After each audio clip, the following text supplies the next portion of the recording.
নমস্কার বন্ধুরা, শতাব্দী রান্নাঘরে আপনাদের স্বাগত। আজকে আমি দেখাচ্ছি চিকেন লাজাবাব। এই রেসিপিটা করতে আমাদের কি কি লাগছে।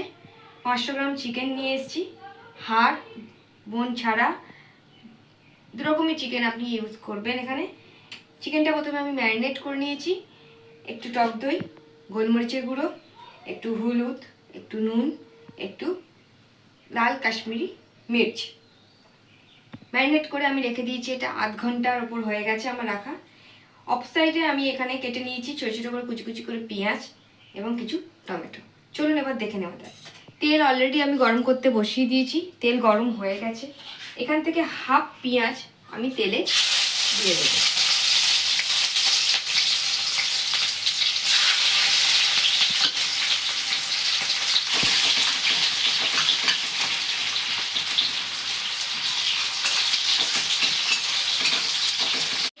একটা টমেটো কেটে রেখেছিলাম মিডিয়াম সাইজ, সেই টমেটোটা দিয়ে দিই। দিয়ে এটা ভালো করে ভেজে নেব যতক্ষণ না টমেটোটা নরম হয়ে আসে।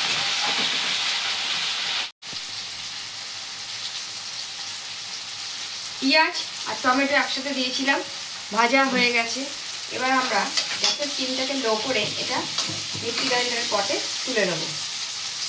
তেল সমেত তুলবেন না, তেল ছাড়াই এটা তুলে নেবেন।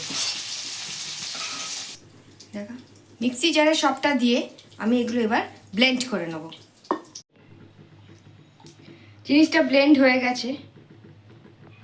এর মধ্যে কড়াইয়ে যে তেলটা থাকবে, বাকি যে পেঁয়াজটা আছে সেটা আমরা ওতে দিয়ে দিলাম। কড়াইতে গ্যাসটাকে সিম করে হালকা করে আমরা এটা ভেজে নেব।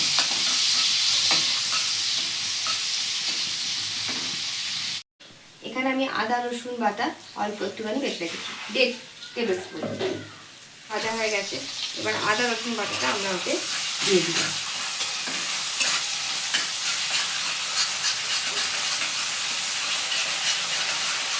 জিনিসটা একটু ভালো করে ভেজে নিব। পেঁয়াজ এবং আদা রসুন বাটাটা আমার ভাজা হয়ে গেছে। এবার ম্যারিনেট করা চিকেনটা আমি এতে দিয়ে দিলাম।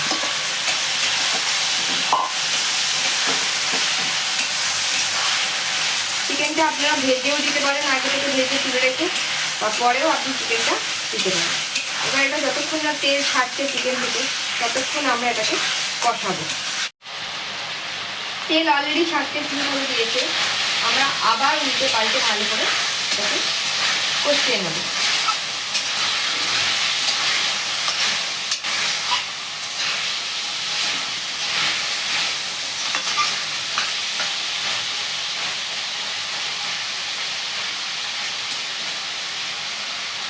যদি এতে আপনাদের জল দেওয়ার প্রয়োজন হয়ে থাকে, তাহলে একটু ঈষদুষ্ণ গরম জল আপনারা অ্যাড করতে পারেন, কিন্তু ডিরেক্ট ঠান্ডা জল বা নর্মাল টেম্পারেচার জল দেবেন না। একটু যেন গরম জল হয়ে থাকে, তা না হলে চিকেনগুলো সিজে মেরে যাবে। অল্প একটু গরম মশলা আমি এতে ছড়িয়ে দিলাম। এক গাদা দেবেন না। আমি 500 গ্রাম চিকেনের জন্য এরকম ছোটো চামচের হাফ চামচ দিয়েছি। বানিয়ে রেখেছিলাম সেই পেস্টটা এতে দিয়ে দেবো।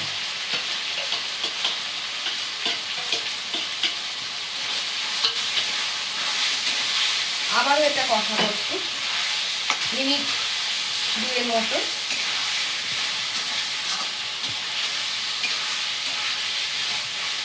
অল্প একটু চিনি আমি এতে অ্যাড করলাম। নুন আগে থেকেই আমার দেওয়া ছিল, তাই নুন এক্সট্রা করে আর আমি দিলাম না।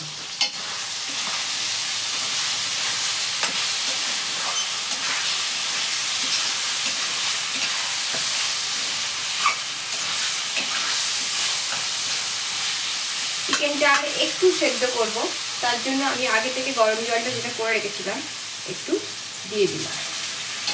1.5 কাপ মতো দেবে, যথেষ্ট। কারণ এটা একটু ঝোল ঝোল হয়, সেরকম টাইপেরই ভালো লাগে। খুব শুকনো হলে আপনি খেতে পারবেন না, একটু যেন ঝোল ঝোল হয়, অথচ যেন মনে হচ্ছে এটা শুকনোই খাচ্ছি। এক পুকুর ঝোল করবেন না, দেখতে বিচ্ছিরি লাগবে। একটু মাখা মাখা যেন হয়, চিকেনটা সেদ্ধ হচ্ছে আমার। চিকেন থেকে তেলটা ছাড়তে শুরু করে দিয়েছে, আর আমরা এখানে কষাবো না। এবার এটা আমরা একটা আলাদা পাত্রে ঢেলে নেব। রেডি আমার চিকেন লাজবাব। আমার ভিডিওটি যদি ভালো লেগে থাকে একটা লাইক এবং অনেকগুলো শেয়ার, তার সাথে সাবস্ক্রাইব করে নেবেন আমার চ্যানেলটি এবং বেল আইকনটি প্রেস করে দেবেন। তাই এরপর যতগুলো আমি ভিডিও দেখাবো আপনারা অটোমেটিক্যালি দেখতে হবে। সুতরাং আজকের মতো আসি বন্ধুরা, টাটা।